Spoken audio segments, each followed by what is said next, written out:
So what can fasting in history tell us about? Something that would be really unique to start looking at fasting in history to see what we can gain our knowledge since it's such an ancient medicine. So right after this intro, we'll talk more about that. Stay tuned.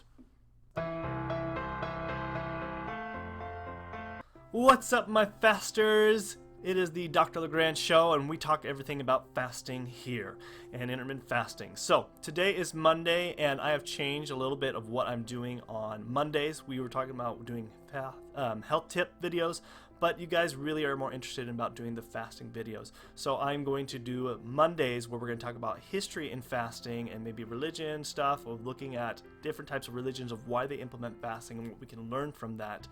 And then still Thursdays we'll be doing the how-to fasting videos as well as the science videos on Thursdays. So depending on your interest, you can look at those videos on those 2 days every week.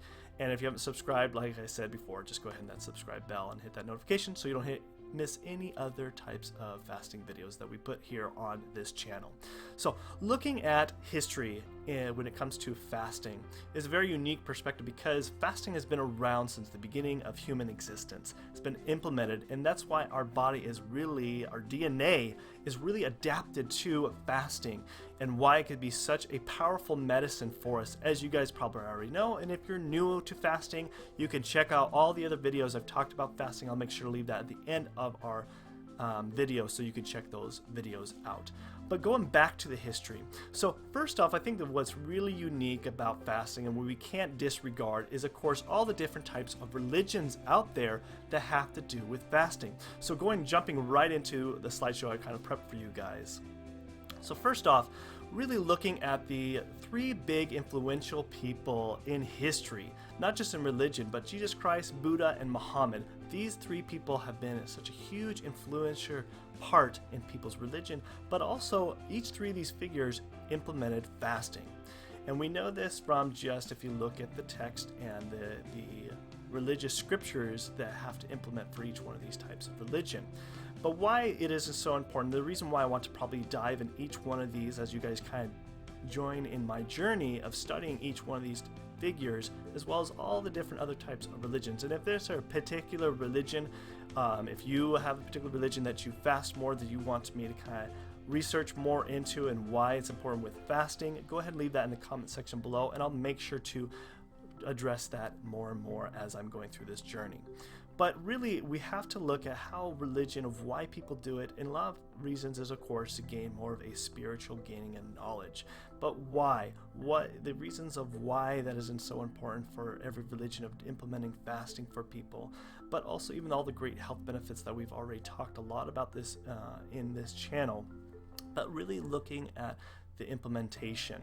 So also not only just in religion, but if we look way back in history, the great powerful minds of Aristotle, Plato, Hippocrates, and Paracelsus, one of the founding fathers of medicine, of Western medicine, implemented fasting on a regular basis. And you could see by just implementing this into their regular basis of why they thought it to be important is going to be really interesting to kind of dive in. So as you join through my journey to look into it, now I've looked at a few things, such as looking at some people such as Pythagoras. Now Pythagoras is a very interesting story. He was a very influential person when it comes to math. He was a great mathematician, philosopher, but an interesting story when you look back at his history. He traveled a lot to learn and gain knowledge from all over the world. And when he went to Egypt to learn more about, obviously, Egyptians were kind of the head front when it came to a lot of math and geography. But when he went to a particular school in Egypt that he wanted to gain more knowledge, he was not allowed to be in until he fasted for 40 days. He's pretty upset about that, but they required him to fast for 40 days. Because it wasn't just, because he just wanted to learn the knowledge, but they explained to him it wasn't about more of the knowledge, but the experience that you can gain from it to be completely prepped. Now, back then, the Egyptians thought it to be really important to fast for 40 days. Now, why? Well, I like to theorize that we know now when you fast, our brain can be really enhanced. We could focus better. Our synapses increase in the brain. There's all these great benefits that we've seen from fasting, just the brain alone. So you can imagine why that might have been a requirement. So they actually understood that concept way back then, even though they didn't quite understood the science that we do today. But it's really fascinating to see that was a requirement. Now, Benjamin Franklin, even though he might have not been somebody who implemented fasting all the time, as we kind of see a lot from his pictures, a little bit of an overweight kind of guy, so we would probably not imagine he was always somebody that implemented fasting on a regular basis, but he even said the best of all medicines is resting and fasting. So even he understood the concept of fasting, of how powerful it is. And you could even imagine anytime we get sick, we have the flu, our innate body does not want to eat. Even amongst all different mammals, they will not tend to eat because our innate body knows by fasting can help increase the healing process. And so these are just a few things that people, if they really took more of an approach of seeing the more simpler things in life when it comes to medicine, such as fasting and resting, how powerful that can be.